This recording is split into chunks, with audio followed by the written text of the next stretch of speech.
let's talk a bit about money. You will need to begin saving money for upcoming expenses. Although financial aid may cover tuition, books, and supplies that you buy in the WATC bookstore, you will have other expenses that financial aid does not cover. Some of you may not have financial aid and will be paying for this program and all of its expenses out of your own pocket. Other than tuition, you will be required to purchase a tablet. Everyone will need to purchase a Windows-based tablet. You may buy the tablet from the bookstore and use financial aid or private funds. You can also buy the tablet from places like Best Buy, Amazon, etc. You will also be required to purchase 2 uniforms and a lab coat. You must purchase these from the WATC bookstore because they will have the partnership logo embroidered on them, and you must have this to attend clinicals. You can also purchase white shoes from the bookstore or wear white non-canvas sneakers. The uniforms will cost at least $150. The shoes at the bookstore are around $30. You'll need a dual bell stethoscope and a watch with a second hand. All of these supplies are covered under financial aid. Of course, there are many required books for the program. As you know, books are expensive. Fortunately for you, the PN program requires electronic books that you will download to your tablets. Historically, electronic books are less expensive than hard copies. However, you will have to purchase a few hard copies as well. Again, all these expenses can be paid for with financial aid in our bookstore. There are expenses that financial aid will not cover. Immunizations. You will be required to submit documentation showing that you have immunity to certain diseases. You will show you have immunity through a blood test called a titer or documentation of the required completed series of immunizations. I'm not suggesting that you go out right now and get these immunizations, but you will have to once you have received your acceptance letter, so you'll need to put money aside for this. Immunizations can cost anywhere from $20 to $150 each. Some of the immunizations that are required are also required for you to attend elementary school.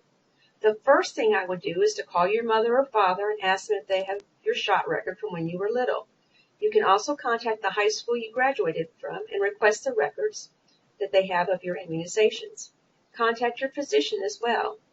Remember, if you are pretty sure you had the immunization but cannot locate the paperwork, you can have a blood test called a titer that will need to have a positive result. Here are the immunizations that are required. The hepatitis B vaccination is highly recommended due to the possibility of being exposed to the disease through blood-borne pathogens in the clinical sites.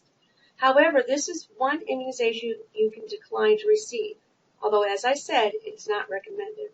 There are 3 shots in this series. You will take the first 2 a month apart, and then the third shot 6 months later. Or if you decline, you can sign a declination form. Immunity to mumps, measles, and rubella is required. The MMR is a series of 2 immunizations. You should have had these vaccinations as a child. You can get a titer to prove you're immune or begin the series again. You will get 1 shot the first month and the second shot a month later. The Varicella vaccination is required. This is a series of 2 shots. If you had the actual disease as a child, the chances are that you are immune. However, you will have to have a blood test that documents a positive result.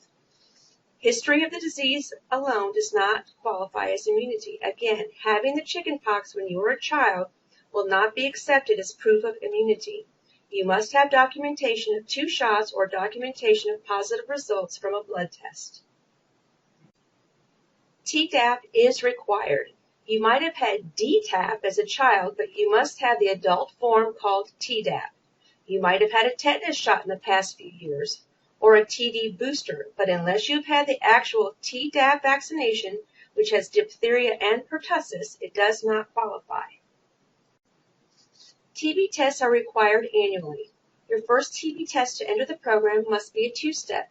This means you will have 2 TB tests, 1 to 2 weeks apart. However, if you work for an agency that requires annual TB tests, you can submit documentation that shows 2 negative TB tests a year apart and a current TB test. However, if your agency has given you the TB test questionnaire only because of a TB test shortage, that will not qualify. If you find that you cannot get a TB test due to, say, the health department advising there's a shortage, You must get the quantiferin TB blood test or a chest x-ray. The TB blood test is only good for a year, but the chest x-ray does not have to be repeated for 5 years. Flu shots are available for the flu season annually in the fall. It changes every fall, so you must get your flu shot in the fall no later than October 31st. This shot can be declined, but you will be required to sign a declination form and wear a mask during your clinical rotations. You will also have to have a physical. You will use the form that is provided for you and have your physician complete it and sign it. You will also be required to have a background check and a drug screen. We have an outside online agency that we use to perform the background check. This company will send you to a local agency for your drug screen. This company will also keep track of your immunization requirements. You will be given directions in your acceptance packet, which will tell you how to access this company online. You will pay a set amount via credit card for a bit over $100. Once you have completed the online forms, they will run your background check and give you instructions for your drug screen and how to upload the required documentations and your immunizations. So, as you can see, you will need to put aside money for your background check and drug screen, any immunizations you are missing, and a physical. So you could be looking at several $100s before you're through. Unfortunately, students tend to live paycheck to paycheck. It is my suggestion that you begin by putting a little bit away each week, so by the time you receive your acceptance letter, you will have saved a little bit to soften the blow. You don't want to miss a deadline because you had to wait until the next paycheck or any other financial excuse. Are there any questions? If you're watching this online, please email any questions you have to me at kake@watc.edu. You have a questionnaire that I provided for you. By the end of the session, you should be able to answer these questions.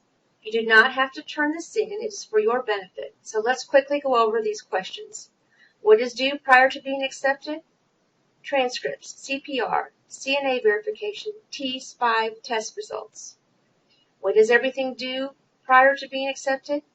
May 31st for fall semester, October 15th for spring semester. When will I be notified that I've been accepted? Mid-June for fall semester, first week in November for spring semester. Approximately how much money will I need to cover the cost of immunizations, background check, and drug screen if accepted? At least $300 or more. Where do I bring my pre-acceptance requirements? The Southside campus front desk. What score of points will guarantee me a spot in the program? Top scores vary from year to year. The higher your grades in the prereqs and the T5, the better chance you have to be accepted. When will my coach be able to tell me I have enough points to be accepted? She won't. So please do not bombard your coach with this question. Can I get my CPR certification online? No, you cannot get your CPR certification online. You must be required to demonstrate your ability face-to-face when you're certified.